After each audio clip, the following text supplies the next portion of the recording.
linggo pa yan, may bababa na natin yung mga idol.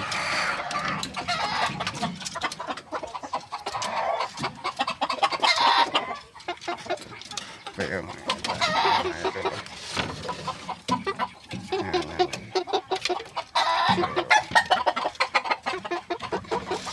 Mahirap magbaba ng mga kitik mga idol pagka hindi sanay sa tali. Naranasan mo yung mapilay. Ayan. Medyo may edad-edad na yan.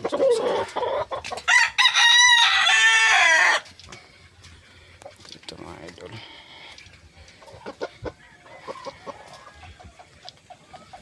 Ito yung mga bago natin babae mga idol. Kasamahan mo na nasa kulungan mga idol. Hindi sanay sa tali kaya tapos yan mga idol. Medyo magulang na yung mga idol.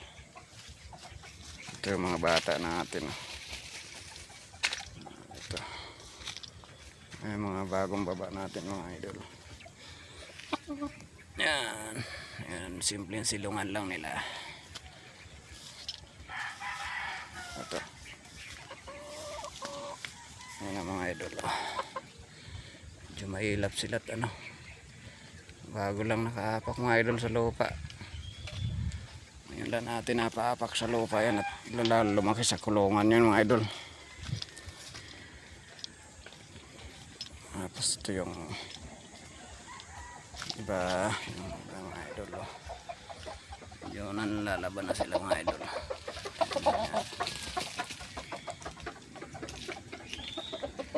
Tsaka mga idol. Ito bagong pungos mga idol kasi tatakpan yung mata. Lumago yung mata pagka natatakpan ng palong mga idol. Kasi ito yung ating magulang na. Nakadalawang panalo yun yung mga idol. May sugat siya sa daliri. Ayun sa daliri lang mga idol yung sugat niya. Nanalo natin yung mga idol sa 2 hits. Isang panalo sa 2 hits. At sa hot fight mga idol sa yan. Kaya pinapalahi muna natin ngayon yan. Ito yung mga anak niya mga idol.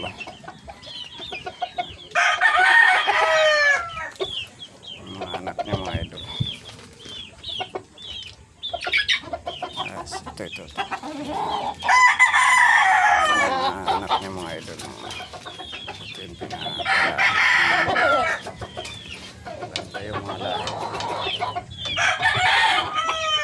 Ito yung inahin tayo nakakawala dyan mga idol. Tapos ito yung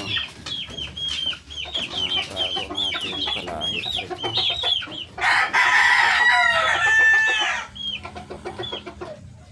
May simplak yan mga idol. Lumuyugin.